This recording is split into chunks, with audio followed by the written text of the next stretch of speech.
खुदावंद यीशु मसीह के कादर और जलाली नाम में आपकी सलामती हो। व्यूअर्स, प्रोग्राम नाकाबिले यकीन की टीम की तरफ से हम आपको खुशामदीद कहते हैं और हम आपको क्रिसमस की ढेरों खुशियाँ जो आप मनाने में सरगर्म हैं उसकी भी मुबारकबाद देते हैं। हम शुक्रगुजार हैं पास्टर शर्जील साहब के। पास्टर साहब, आपका बहुत बहुत शुक्रिया। Thank you sister. पास्टर साहब, जिस तरह से कि क्रिसमस की खुशियाँ चारों तरफ मनाई जा रही हैं और हम भी यकीनन मनाने जा रहे हैं, और हमारी ये भी खुशी है कि हम क्रिसमस के मौका पर क्रिसमस के मौजू पर बात करें। और हमारा व्यूअर्स की तरफ से एक बहुत अहम सवाल है कि खुदावंद यीशु मसीह की पैदाइश, जिसके बारे में हज़ारों सवालात उठाए जाते हैं, वो किस तरह से हुई और क्यों वो आम इंसान की पैदाइश से मुख्तलिफ है। ज़रूर सिस्टर, थैंक यू। ये हकीकतन एक मौजज़ा है। वो बड़े साइंसदान हैं, 3 अफराद हैं, मैं उनके बारे में बात करूँगा। एक हैं फ्रांसिस कॉलिंस। उन्होंने ये बात कही थी कि जो मसीह की पैदाइश है कुंवारी से, कुंवारी मुकद्दसा मरियम से, पैदाइश भी कुंवारी तो कहा जाता है लेकिन एक्चुअली उसका यानी कुंवारी जो है वो कंसेप्शन है, ठीक है। तो वो क्या है, वो एक मिरेकल है, ठीक है। फ्रांसिस कॉलिंस ने ये कहा। और उसके बाद केनेथ मिलर हैं जो बायोलॉजिस्ट हैं, उन्होंने ये कहा कि मसीह की पैदाइश के लिए आम इंसान का होना ज़रूरी है ही नहीं। ये मुमकिन ही नहीं कि किसी आम इंसान का बीच में यानी उसमें हाथ शामिल हो, यानी मर्द और औरत दोनों का होना ज़रूरी है ही नहीं, ये मुमकिन ही नहीं है। क्यों? क्योंकि कहते हैं कि अगर इसमें मर्द की शमूलियत होगी तो फिर क्या है, वो मसीह खुदा का बेटा नहीं। दुरुस्त। ये बायोलॉजिस्ट कह रहा है और बहुत डिफरेंट बात है जी। बिल्कुल। और उसके बाद जो है वो जॉन लेनॉक्स हैं जो ऑक्सफोर्ड यूनिवर्सिटी में मैथमेटिशियन हैं, वो साइंटिस्ट हैं।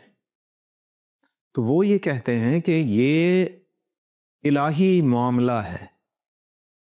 आप ज़मीन पर रहने वाले लोग, आप आसमान पर जाकर इलाही हिकमत को वैसे समझ ही नहीं सकते जब तक कि आप आसमान पर ना चले जाएं। मसीह की पैदाइश इसलिए अनोखी है और दुनिया का कोई भी साइंसदान किसी भी जगह पर होगा, तारीख के किसी भी वक्त में है या था या होगा, वो इसे प्रूफ नहीं कर सकता। सही। यानी उसका कोई सबूत नहीं दे सकता कि बायन ऐसे कैसे हो गया। अलबत्ता इसके लिए मिसालें मौजूद हैं, उन्होंने ये वाज़े कहा। और उसके लिए मिसाल के तौर पे उन्होंने जो है वो सबसे बड़ी मिसाल दी थी, वो है बायोलॉजिकल पर्सपेक्टिव उसका, जो केनेथ मिलर ने भी कहा है और जो है वो दूसरे साइंटिस्ट ने भी इस पर बात की है जो मसीही साइंसदान हैं। और ये जॉन लेनॉक्स भी ये कहते हैं कि पार्थेनोजेनेसिस ये एक ऐसा यानी हयातियाती अमल है जिसमें खुद ब खुद जो है वो यानी जो एग है, ठीक है, वो डेवलप होता है, सही। और उसमें किसी मेल जो है वो काम का या उसकी मुदाखलत शामिल नहीं होती। उसकी फर्टिलाइजेशन या उसकी बारावरी जो अंडे की होती है वो खुद ब खुद होती, और उसके लिए वो ये कुदरती प्रोसेस होता है, ये कुदरत इसमें इन्वॉल्व होती है। इसमें मेल और फीमेल दोनों जो है वो बैक वक्त इन्वॉल्व नहीं होते, सिर्फ फीमेल जो है वो उसमें मौजूद है, और जो उसका बारावरी का अमल है, उसका जो प्रोसेस है, वो सारे का सारा जो है वो कुदरत का होता है, ठीक है? तो ये पार्थेनोजेनेसिस ये कहलाती है। ये कुछ पौधों में और कुछ जो है वो जानवरों में ये पार्थेनोजेनेसिस होता है, ठीक है। तो ये बहुत बड़ी मिसाल थी हम सब के लिए, उलमा के लिए और जो समझदार लोग हैं उन सब के लिए, जो तलबा हैं, साइंस के तलबा हैं या इल्म इलाहियात के तलबा हैं, उन सब के लिए ये एक बेहतरीन मिसाल है। क्योंकि इसमें ये कहा जा सकता है कि हम यानी आम जो कोई भी इंसानी रिश्ते हैं या मियाँ बीवी का रिश्ता, इसमें लाजमी बात है उसी का अमर जो है वो शामिल होना चाहिए, लेकिन वो मौजूद ही नहीं है। एक औरत है, एक लड़की है, ठीक है, वो कुंवारी है, उसके सबूत मौजूद हैं। उसका ना सिर्फ जो है वो तारीखी सबूत मौजूद है, बल्कि उसका इलाही सबूत जो किताब मुक़द्दस में यानी बाइबल मुक़द्दस में मौजूद है वो है। तो मसीह की पैदाइश में यानी खुदा की सारी शमूलियत मौजूद है। उसके बाद दूसरे अंबिया ने बहुत से जो है वो बात की। मीका नबी ये कहता है, वो 5वें बाब की दूसरी आयत में, कि ऐ यहूदा, तुझ में से एक सरदार निकलेगा और वो 500 साल पहले मसीह की आमद से पहले बता रहा है कि तुझ में से एक सरदार निकलेगा। तो यहूदा की तरफ से आ रहा है, यहूदा के कबीले से मसीह पैदा हुआ है। तो इलाही मामला है बीच में। और बहुत से अंबिया ने बातें की हैं। दूसरे ज़बूर नवीस ने जो है वो इसके बारे में बहुत कुछ लिखा है, मसीह की पैदाइश के बारे में। ज़बूर 2 में इसके बारे में बताया गया कि तू मेरा बेटा है, आज ही तू मुझसे पैदा हुआ है। ये खुदा ये फरमा रहा है, ज़बूर नवीस के वसीले फरमा रहा है। तो इसका मतलब ये तो नहीं था कि ज़बूर नवीस का बेटा मसीह बन गया, हरगिज़ ऐसा नहीं। वो तो खुदा के बारे में बयान कर रहा है कि खुदा ये फरमाता है कि उसने आज मुझसे कहा कि तू मुझसे पैदा हुआ, तू मेरा बेटा है। ज़बूर नंबर 2 में यही लिखा हुआ है। तो ये मसीह के बारे में था। जिन चीज़ों को आगे इंजील शरीफ में मसीह की पैदाइश के वक्त जो सारा मामला हुआ है, जो क्रिसमस का सारा वाक़या है, उसको बयान किया गया है बड़ी वजाहत के साथ कि किस तरह से जो है वो कुंवारी मुकद्दसा मरियम है, वो घर पर मौजूद है। तो फरिश्ता उसे जिब्राइल फरिश्ता, और कोई फरिश्ता नहीं, जिब्राइल, मुकद्दस जिब्राइल फरिश्ता जो खुदा ताला की हुजूरी में हर वक्त खड़ा रहता है, दुरुस्त, उसकी बात हो रही है। जो उससे पहले दानिएल नबी के पास आया था, और वो कितने बरस पहले आया था? तकरीबन 600 बरस, मसीह की पैदाइश से 600 बरस पहले वो दानिएल नबी के पास आकर तो उसे बताता है कि एक ममसू फरमा रवा पैदा होगा। ममसू मसीह के लिए दूसरा लफ्ज है, इसका सिनोनिम है, मुतरादिफ है इसका। तो यानी मसीह फरमा रवा का मतलब है, ये भी सिनोनिम है बादशाह का, यानी मसीह बादशाह पैदा होगा। सही। और फिर ये भी बताता है उसे, यही जिब्राइल फरिश्ता दानिएल नबी को, कि वही ममसू फरमारवा कत्ल किया जाएगा। ये भी नबूवत मौजूद थी। 9वें बाब में ये बात मौजूद है, 7वें बाब में दानिएल नबी के सहीफे में, 7वें बाब में, 9वें बाब में, 11वें बाब में, यानी 7वें बाब से लेकर 11वें अबवाब तक ये सारी बातें बड़ी वजाहत से मौजूद हैं। तो ये नबूवतें हैं। नबूवत किसी इंसान की जो है वो, यानी उसकी मेहनत, उसकी सोच, उसकी लगन या उसके जज्बे की मोहताज नहीं होती। ठीक है, वो इलाही मामला है। इलाही क्लॉक और इलाही कैलेंडर, ये 2 चीजें नबूवत बनाती हैं। वो नबूवत के अंदर दोनों चीजें मौजूद होती हैं। सही। ठीक है, जिस पर इंसान का इख्तियार नहीं होता। यानी लिखा हुआ मौजज़ा जो होता है वो असल में नबूवत होती है। सही। जो आपके सामने लिखा गया है वो बाद में किसी वक्त में पूरा होगा तो वो नबूवत है जी। तो वो यही चीज, मैं इस वजह से इसे तहरीरी मौजज़ा कहता हूं। सही। और बाइबल मुकद्दस पूरी की पूरी तहरीरी मौजज़ा है। आमीन। तौरात, ज़बूर, साहिफुल अंबिया और इंजील शरीफ, पैदाइश की किताब से लेकर मुकाशफा की किताब तक, ये सारी जो किताबें हैं, इन सब में ये चारों जो है वो हिस्से मौजूद हैं। और ये सब के सब क्या हैं? तहरीर मौजज़ात है, सही। रिटन मिरेकल्स हैं। तो अब इस चीज़ को जो है वो सामने रखते हुए मसीह की पैदाइश के बारे में बड़ी खूबसूरत आयात जो हैं वो लिखी गई। यसाया 7वें बाब की 14वीं आयत से जो है वो ये लिखा गया।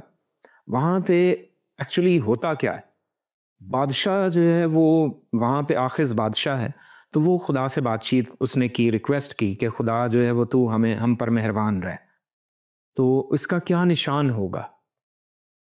तो फिर खुदा उससे कहता है कि तू मुझसे कोई निशान तलब कर। लेकिन वहाँ पर वो बादशाह बड़ी हलीमी और फिरौतनी का मुजाहरा करता है। वो कहता है कि खुदा ना करे कि मैं तुझसे कोई निशान तलब करूँ। सही। यानी मैं तेरी मौजूदगी का कोई सबूत मांगू, मैं बेवकूफ़ नहीं बनना चाहता। उसका मतलब ये है, यानी उसकी अकीदत जो है वो समझने वाली, उसका ईमान अपने खुदा पर इतना ज़्यादा है। तो फिर खुदा उसके जवाब में कहता है, खुदा आप तुमको एक निशान बख्शेगा। A sign will be given to you, a wonder will be given to you. और इब्रानी में जो है वो उसके लिए जो लफ्ज़ है वो ये है कि यानी जैसे किसी यानी शाही खत होता है तो उस पर जो लाख लगाकर मोहर लगाई जाती है, लाख भी मैं अपनी तरफ से कह रहा हूँ, तो जो ग्लू लगानी है, जो भी मटेरियल लगाना है, उस पर जो मोहर लगेगी, शाही मोहर, वो निशान के लिए लफ्ज इस्तेमाल हुआ है, वो मोहर की बात की गई। सही। ठीक है, यानी मैं स्टैंप तुमको एक करके दूंगा एक बात। जिसे स्टैम्प खुदा करे उसे इंसान कैसे मिटा सकता है? ठीक है, बेशक। तो यही बात जो है वहां पर खुदा कहता है, खुदावंद आप तुमको एक निशान बख्शेगा, देखो एक कुंवारी हामिला होगी और बेटा पैदा होगा। कुंवारी हामिला होगी और बेटा पैदा होगा, मर्द का नाम बीच में शामिल नहीं है। दुरुस्त। और वो उसका नाम इमैनुएल रखेगी। नाम रखने का काम बाप का होता था, तो बाप वहां पर मौजूद नहीं है, मर्द की शमूलियत नहीं, इस वजह से वो उसका नाम रखेगी, क्योंकि वो उसकी करता धरता है, उसको सारी जिम्मेदारी सौंपी जा रही। ठीक है, तो इसलिए वहां पर यह कहा जा रहा है कि वो इमैनुएल, इमैनुएल का भी मतलब जो था वो मामूली नहीं है। यानी एम का मतलब होता है यानी उम्मत, कौम, मेरे लोग, सिर्फ जो है वो यानी उम्मत ही नहीं है, उसी से लफ्ज़ उम्मा बना है अरबी में, जिसको जो है उम्मत कहा जाता है। तो एम और नू का मतलब है हमारे, इमानू यानी हमारे, और उसके बाद हमारे लोग, और उसके बाद एल है जिसके माना है कादर मुतलक खुदा, यहोवा खुदा की बात हो रही है, यानी खुदा हमारे लोगों के दरमियान, सही। खुदा हमारे साथ सिर्फ नहीं। ठीक है, इसका मतलब है कि वो हमारे दरमियान है। दुरुस्त। ठीक है, तो वो उसका नाम इमैनुएल रखेगी, जिसका मतलब वो बता रहा है कि उस शख्स की जो बेटा पैदा होगा उस कुंवारी से, उसका करेक्टर बता रहा है, वो उसकी शख्सियत को जो है वो जाहिर कर रहा है कि वो शख्सियत क्या है, वो खुदा की ज़ात उनके दरमियान ठहरेगी, सही। कोई आम बेटा नहीं है। तो अब मुझे ये बताइए कि जो ये कहा जाता है कि जो है वो मियाँ बीवी के वजह से या मुक़द्दसा मरियम जो है वो कैसे उसके जो है बेटा हो सकता है, तो इस पर एतराज़ करने वालों से ये पूछा जाए कि अगर तो आप खुदा को मानते हैं, अगर तो आप खुदा ताला की ज़ात पर ईमान रखते हैं कि वो सब कुछ करने पर कादिर है, तो जब वो उस कुंवारी से पैदा हो रहा है, इमैनुएल, खुदा हमारे साथ या खुदा अपने लोगों के दरमियान, तो फिर वो कैसे किसी इंसानी जो मर्द की शमूलियत उसमें हो सकती है? दुरुस्त। ठीक है, क्योंकि इंसान के वसीला से तो इंसान ही पैदा हो सकता है, खुदा कैसे पैदा करेंगे? दुरुस्त। तो इसलिए उसका नाम इमैनुएल रखेगी। तो ये वो सिचुएशन है जो कि हमें बताई जा रही है कि वहां पर जो मसीह की पैदाइश है वो आम इंसानों जैसी इस वजह से नहीं है। जब हम यसु मसीह की पैदाइश का मामला लेते हैं तो वहां पर जो जेनेटिक जो म्यूटेशन या जेनेटिक चेंजिंग आ रही है, सही, वो क्या है? वो जो नॉर्मल तरीक़ाकार है, जो तौलीदी तरीक़ाकार है मर्द और औरत वाला, वो उसकी वजह से वो भी जेनेटिक चेंजिंग ही होती है, लेकिन उसमें एक नेचुरल प्रोसेस, उसमें भी कुदरत इन्वॉल्व है, उसमें शामिल है। लेकिन जब यहाँ पर हम मसीह की पैदाइश की बात करते हैं तो हमें खुदा के कलाम के बगैर हम इसको बयान कर ही नहीं सकते। उसमें लिखा हुआ है कि और रूहुल कुद्दूस की कुदरत तुझ पर साया डालेगी। आमीन। ठीक है, रूहुल कुद्दूस की कुदरत, आम जो सिलसिला है उसमें भी कुदरत इन्वॉल्व है, उसने ही ये निज़ाम रखा है। आम इंसान इसे खुद से जो है वो अपनी मर्जी से कुछ नहीं कर सकता। दुरुस्त। ठीक है, लेकिन जब मसीह की बात आती है, उसकी पैदाइश की बात हो रही है, तो तब वहां पर लिखा है कि रूहुल कुद्दूस की कुदरत तुझ पर साया डालेगी। तो वो खुदा की कुदरत जब साया डाल रही है, तो साये की वजह से मैं इस चीज को इस तरह से लेता हूं जैसे पैदाइश पहले बाब की दूसरी आयत में लिखा है, और खुदा का रूह पानी की सतह पर जुम्बिश करता था, या खुदा की रूह पानियों की सतह पर जुम्बिश करती थी। तो उसके लिए लफ्ज है मिरखफित, सही। जुम्बिश के लिए जो लफ्ज है इब्रानी में वो है मिरखफित। तो मिरखफित का मतलब होता है जैसे उसको सहना, पानी को सहना। सही। ठीक है, जैसे या जैसे मुर्गी अंडों को सहती है, वो जैसे सहती है जैसे कहा जाता है, तो वो उनको अपनी गरमाइश पहुंचाती। ठीक है। उसके लम्स से वो क्या होते हैं, वो गरमाइश महसूस करते हैं, उनके अंदर मुंतकिल होती है। तो वो हीट ट्रांसफर जो होता है, तो वो थर्मोडायनेमिक प्रोसेस है। तो जो इसमें जो साइंस के तलबा हैं, फिजिक्स है, केमिस्ट्री है, उसमें जो है वो ये दो कवानीन होते हैं, फर्स्ट लॉ ऑफ थर्मोडायनेमिक्स और सेकंड लॉ ऑफ थर्मोडायनेमिक्स। पहला कानून हर हरकियात और दूसरा कानून हर हरकियात। तो इन दोनों की मौजूदगी बैक वक्त थी वहां पर। मुर्गी के साथ भी ऐसा है, जो भी परिंदे चरिंद जो है वो ऐसे बैठते हैं अंडों पर, तो वो उनके लिए वो यही प्रोसेस होता है। ठीक। उस बैठने को मिरखफित कहा जाता है, सही। उनको हीट पहुंचाना। तो ठीक। यहाँ पर मसीह खुदावंद क्या है, उसकी पैदाइश के वक्त पाक रूह क्या है, वो मुकद्दसा मरियम को ये नहीं कि वो उसको एक अंडे की तरह रख के उसके ऊपर जो है पाक रूह आकर बैठ गया, हरगिज नहीं। वो खुदा की शान में गुस्ताखी होगी और बड़ी शदीद किस्म की है, तो ऐसा हरगिज नहीं। पाक रूह खुदा की ज़ात है, उसका तीसरा अकनूम है, वो शख्सियत है। तो वो क्या है, उसकी कुदरत ने साया किया, जिसको हम काबोद या कावोद कहते हैं, ठीक है, जिसको शिकायना ग्लोरी कहा जाता है। वो क्या है, वो उसके ऊपर उसको छू रही है, पाक रूह की कुदरत उसको मुसलसल छूती रही, जिसकी वजह से अब उसके पूरे बदन के अंदर वो सारा निज़ाम जो था वो प्रोसेस हुआ है। जैसे अंडे को मुर्गी बाहर से ही छूती है, लम्स देती है उसको, लेकिन प्रोसेस सारे का सारा अंदर होता है, ठीक है। तो वैसे ही मुकद्दसा मरियम के साथ भी हुआ है, और उसके अंदर बतन के अंदर जो है खुदा का कलिमा, कलाम नहीं मैं कह रहा, मैं अब पूरे कलमे की बात कर रहा हूँ। सही। कलिमा जो होता है वो खुदा की पूरी बातें हैं, शुरू से लेके आखिर तक, हर जमाने के लिए उसको कलिमा कहा जाता है। और जो कलाम होता है वो एक महदूद वक्त के लिए होता है, ठीक है। तो खुदा का कलिमा है, वो मुजस्सम होने वाला है। ठीक। अब वो मुकद्दसा मरियम के अंदर डाला गया खुदा की कुदरत के वसीला से, और जब वो आता है तो पाक रूह की कुदरत जो साया किए हुए है, वो उसमें खुद ब खुद वो ऐसी रेडियो एक्टिव एक एक्टिविटी की तरह, वैसे नहीं है वो, ये रेडियो एक्टिव खुदा नहीं है, लेकिन उसकी तरह, ताकि हम इसे समझ पाए, हम छोटे जहन के इंसान, तमाम बनी नौ इंसान वो उसको समझ पाए। तो वो प्रोसेस क्या है, उसके अंदर मसीह को क्या करता है, उस कलमे को वो नसें, पट्ठे, रगें, शरियाने, मसल्स, हड्डियां, बोन्स, सारी चीजों की सूरत देना शुरू कर देता है।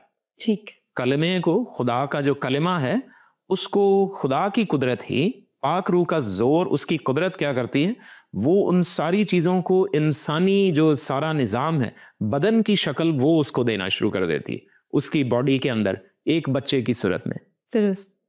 इन्फेंट भी था वो, लेकिन इन्फिनाइट भी होता है वो, ठीक है। यानी लामहदूद जो था वो एक बच्चे की सूरत इख्तियार कर लेता, ठीक है। तो वो चीज जो है वहां पर वकू पजीर होना शुरू हो जाता। तो ये है वो जेनेटिक जो म्यूटेशन का प्रोसेस, मैं इसे इस तरह से समझ सकता हूँ। ये वो हुआ नहीं है, लेकिन यानी ये उससे बालातर मामला कुछ हुआ है। सिर्फ समझने के लिए आप मिसाल, समझने के लिए जो इन अल्फाज को समझ सकते हैं, साइंसदानों की बात कर रहा हूँ और साइंस के तलबा की, उनके लिए मैंने ये अल्फाज इस्तेमाल किए। ठीक। प्रोसेस की बात की है मैंने कि इस तरह से ये हुआ होगा, ठीक है। उसके बाद एक और होता है फिजियोलॉजिकल पर्सपेक्टिव है, ठीक है, यानी जिस्मानी सूरत, जिस्मानी एक पहलू भी इसमें है, और वो क्या है, हार्मोनल फ्लक्चुएशन भी कहा जाता है। वो ये कहा जाता है कि जी शायद किसी भी यानी खातून में, उसके अंदर जो है वो खुद ब खुद उसके हार्मोन्स में ऐसी चेंजिंग आई हो किसी भी वजह से, एक अननोन रीजन के बायस, तो वो खुद ब खुद क्या है, वो बार हो गई, खुद ब खुद हामिला हो गई, उसमें कोई मर्द इन्वॉल्व नहीं है, तो शायद ऐसा हुआ हो। ठीक है, ये साइंटिफिक पॉसिबिलिटी है, ये साइंटिफिकली अभी तक कोई ऐसा केस सामने नहीं आया। ओके, ठीक है, मगर थ्योरी है, ये सिर्फ थ्योरी है, ओके, ये एक नजरिया है, इसे लेकिन फिजियोलॉजिकल पर्सपेक्टिव कहा जाता है। ठीक। तो मैंने कहा था कि मैं इसे भी जो है वो टच कर दूं, ताकि जिनके जहन में ये बात हो तो वो भी इसको समझ पाए। इसे हार्मोनल फ्लक्चुएशन या ऑटो फर्टिलाइजेशन भी कहा जाता है, खुद बारावरी, ठीक है। तो इसमें ऐसा एक्चुअली हुआ नहीं वहां पर, दुरुस्त, ठीक है। मुकद्दसा मरियम को किसी ने ये नहीं कहा कि जो है वो तू खुद ब खुद अपने आप को हामिला कर ले, ठीक है। जिब्राइल फरिश्ता उससे बात करता है, ठीक है, और ये जिब्राइल फरिश्ते के अल्फाज हैं कि रूहुल कुद्दूस की कुदरत तुझ पर साया डालेगी, ना कि जो है वो कोई कुछ लोगों का तो ये भी मानना मैंने सुना है कि जी जिब्राइल फरिश्ते के साथ जो है वो उसका रिलेशन था। तो यानी ये जो है वो भयानक किस्म का जो है कुफर जो है वो ये तौहीन के ज़ुमरे में आता है, ठीक है, और ये कुफर है। क्योंकि फरिश्ते जो हैं वो ऐसे काम करने के लिए खुदा की तरफ से नहीं आते, पाक फरिश्ते ऐसा नहीं करते। ठीक है। ठीक है, ये ईसा मरियम की भी शान एक बहुत बुलंद जी, है। मैं बिल्कुल वही दुरुस्त बात, उनकी शान अक़दस पर ऐसी बात करना जो है ये भी जो है तोहमत है और बहुत बड़ा बहतान है। तो ऐसा कुछ भी नहीं हुआ, उन्होंने सिर्फ पैगाम दिया फरिश्ते ने और वो वापस चला गया। उसने कहा कि जो है वो खुदा की रूह तुझ पर साया डालेगी और फिर ये होगा और वो बुजुर्ग होगा और खुदा ताला का बेटा कहलाएगा। ठीक है। जो वही बात जो थी ये साया नबी की मार्फत कही गई थी। आमीन। तो इस चीज को मद्देनजर रखते हुए ये हार्मोनल फ्लक्चुएशन उसमें हुई नहीं। ठीक। अलबत्ता जब पाक रूह की कुदरत ने स्पेसिफिक टाइम में उस पर क्या है वो साया किया, तो फिर जो उसमें वो मैंने जो कहा कि उसमें जेनेटिक जो चेंजिंग आ रही थी वो उस दौरान शायद वो उसके हार्मोन्स को खुदा ने खुद जो है वो उसमें चेंजिंग की हो। वो ऑटो फर्टिलाइजेशन का प्रोसेस वो हुआ नहीं एक्चुअली, क्योंकि वो ऑटो फर्टिलाइजेशन होती तो वो फिर इतनी पाकीज़गी का मुजाहरा ना करती मुकद्दसा मरियम। लेकिन यहाँ जो मुकद्दसा मरियम है उनका जो बयान होता है, उनके जो अल्फाज होते हैं वो बड़े ही जो है वो कलाम से अटे हुए होते थे। ठीक है। मुकद्दस बातें उनके मुंह से निकल रही थी जो पाकीज़गी का सबूत थे कि पाकीज़ा हस्ती उसके अंदर वजूद पा रही है और वो परवान चढ़ रही है। ठीक है, और वो हस्ती जो है वो कोई आम नहीं है, वो खुदा की ज़ात है। दुरुस्त। इस वजह से यहाँ पर ये जो है वो मामला यानी ऑटो फर्टिलाइजेशन नहीं हुई। ठीक है। ठीक है, सही। इसके बाद एक और होता है जो कुछ साइंटिफिक और जो है फिजिक्स के ताल्लुक से फिजिसिस्ट जो थ्योरीज बयान करते हैं, मैं उनकी भी जो है वो टच कर दूं ताकि हम उसको और बेहतर तौर पे समझ पाएं। वो है क्वांटम फ्लक्चुएशंस, ये रोशनी के ताल्लुक से है। अब इसमें क्वांटम फ्लक्चुएशंस में ये होता है कि क्वांटम्स एक्चुअली होते क्या, मैं थोड़ा सा उसको जो है बता दूं ताकि हम बआसानी समझ पाएं। रोशनी के जो ये ज़र्रात होते हैं उनको फोटॉन्स कहा जाता है। तो जब वो पैकेट्स बनते हैं, एक से ज़्यादा फोटॉन्स मिलके जब वो पैकेट्स बनते हैं तो उसको क्वांटम्स कहा जाता है। सही। ठीक है, तो ज़्यादा रोशनी जो है वो फैल रही है, बढ़ रही है, तो जहाँ पे वो इकट्ठे है ज़्यादा तो वो क्वांटम बन जाते हैं। ठीक है। तो वो उस चीज़ को जहाँ पे रोशनी के वो ज़र्रात टकरा रहे हैं तो उस जगह को क्या करते हैं, वो उस चीज़ में तब्दीली पैदा कर सकते हैं। दुरुस्त। ठीक है, जैसे आपने देखा होगा कि अदसे के ज़रिए जो है वो सूरज की रोशनी को मुनक्स करके तो एक मुर्तकिज़ किया जाता है, कन्वेक्स किया जाता है, कन्वेक्स लेंस के ज़रिए। तो उसके ज़रिए क्या है, छोटे से निशान पर जो है वो जमा किया जाए तो वो वहाँ आग लगा देता है। बिल्कुल। ठीक है, इवन के पत्थर को भी तोड़ सकते हैं आप। जी। ठीक, तो वो तब्दीली रूनुमा होती। तो क्वांटम फ्लक्चुएशन जो है ये पॉसिबिलिटी है, लेकिन ये नॉर्मल लाइफ क्वांटम फ्लक्चुएशन नहीं है। ठीक है। आम इंसानी जो या मटेरियलिस्टिक जो रोशनी है उसकी क्वांटम फ्लक्चुएशन नहीं है ये। सही। जो पूरी कॉस्मॉस में, यूनिवर्स में जितने भी रोशनी के देने वाले जो अजसाम हैं, जितने भी जो हैं, सूरज चांद सितारों के अलावा जो दूर दूर तक फैले हुए सितारे हैं, वो सब के सब रोशनी जो देते हैं वो क्वांटम्स की सूरत में होती है। वो सब क्या हैं, वो रोशनी के फोटॉन्स छोड़ते हैं।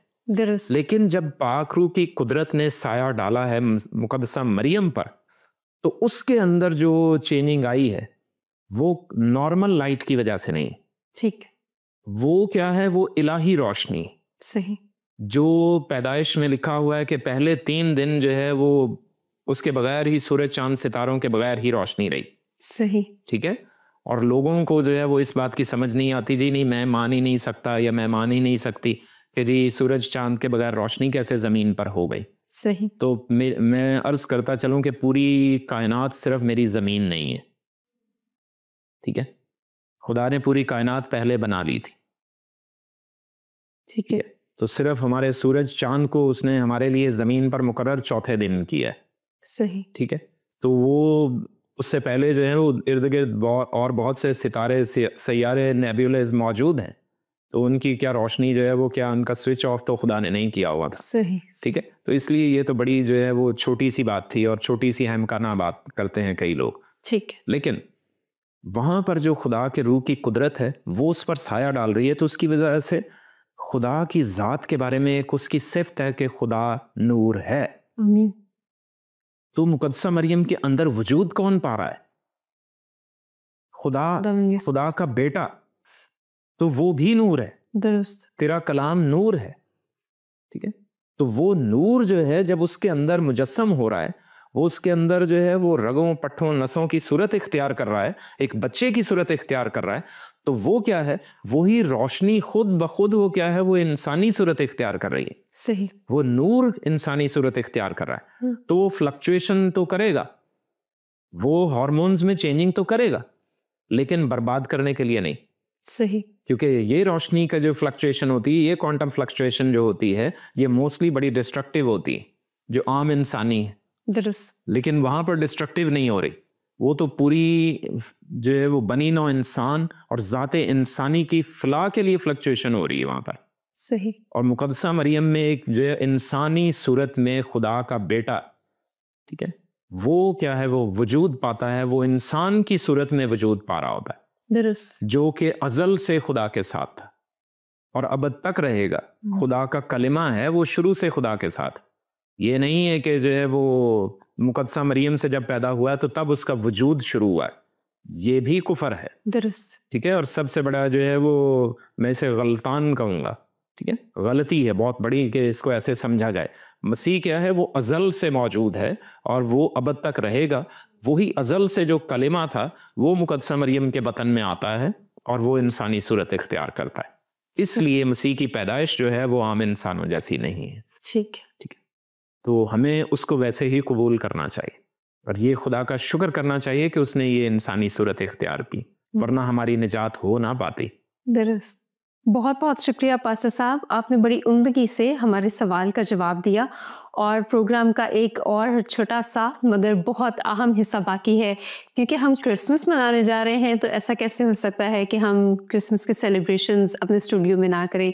तो मैं चाहूँगी कि आप प्लीज़ हमारे साथ केक काटिए। ज़रूर सिस्टर, थैंक यू।